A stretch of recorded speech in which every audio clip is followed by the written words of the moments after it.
بسم اللہ الرحمن الرحیم۔ السلام علیکم دوستوں، داؤدو ٹیچر میں آپ سب کو خوش آمدید کہتے ہیں۔ امید ہے آپ سب خیریت سے ہوں گے۔ چلیے بڑھتے ہیں ہم اپنے ایک نئے موضوع کی جانب۔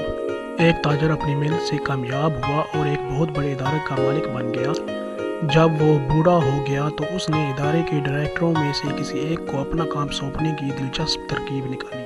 اس نے ادارے کے تمام ڈائریکٹروں کا اجلاس طلب کیا اور کہا کہ میری صحت مجھے زیادہ دیر تک اپنی ذمہ داریاں نبھانے کی اجازت نہیں دیتی، اس لیے میں آپ میں سے کسی ایک کو اپنی ذمہ داریاں سونپنا چاہتا ہوں۔ میں آپ سب کو ایک ایک بیج دوں گا، اسے بونے کے 1 سال بعد آپ اس کی صورتحال سے مطلع کریں گے، جس کی بنیاد پر میں اپنی ذمہ داریاں سونپنے کا فیصلہ کروں گا۔ کچھ عرصے بعد سب ڈائریکٹرز اپنے بیج سے اگنے والے پودوں کی تعریف ہی کرنے لگے، سوائے زید کے جو پریشان تھا۔ وہ خاموش رہتا اور اپنی خفت کو مٹانے کے لیے مزید محنت سے دفتر کا کام کرتا رہا۔ دراصل زید نے نیا گملہ خرید کر اس میں نئی مٹی ڈال کر بہترین کھاد ڈالی تھی اور روزانہ پانی بھی دیتا رہا تھا، مگر اس کے بیج میں سے پودا نہ نکلا۔ سال بعد ادارے کے سربراہ نے پھر سب ڈائریکٹرز کا اجلاس بلایا اور کہا کہ وہ سب گملے لے کر آئیں جن میں انہوں نے بیج بویا تھا۔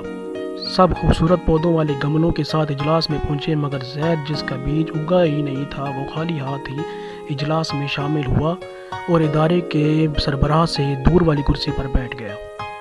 اجلاس شروع ہوا تو سب نے اپنے بیج اور پودے کے ساتھ کی گئی محنت کا حال سنایا، اس امید سے کہ اسے ہی سربراہ بنایا جائے گا۔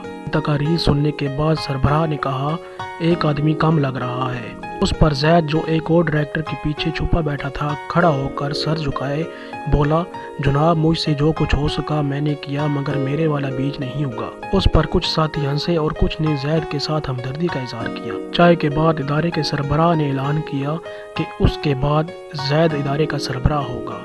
اس پر کئی حاضرین مجلس کی حیرانی سے چیخ نکل گئی۔ ادارے کے سربراہ نے کہا، اس ادارے کو میں نے بہت محنت اور دیانتداری سے اس مقام پر پہنچایا ہے اور میرے بعد بھی ایسا ہی آدمی ہونا چاہیے، اور وہ زید ہے جو محنتی ہونے کے ساتھ دیانتدار بھی ہے۔ میں نے آپ سب کو ابلے ہوئے بیج دیے تھے جو اگ نہیں سکتے، زید کے آپ سب نے بیج تبدیل کر دیے۔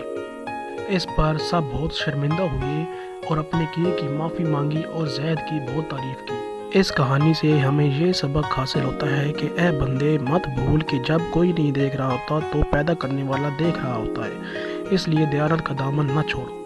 پلیز آپ سب سے گزارش ہے کہ میرے چینل داؤدو ٹیچر کو سبسکرائب اور لائک اور شیئر کریں تاکہ ایسی ہی مزید انوکھی ویڈیو آپ تک پہنچتی رہے۔ شکریہ۔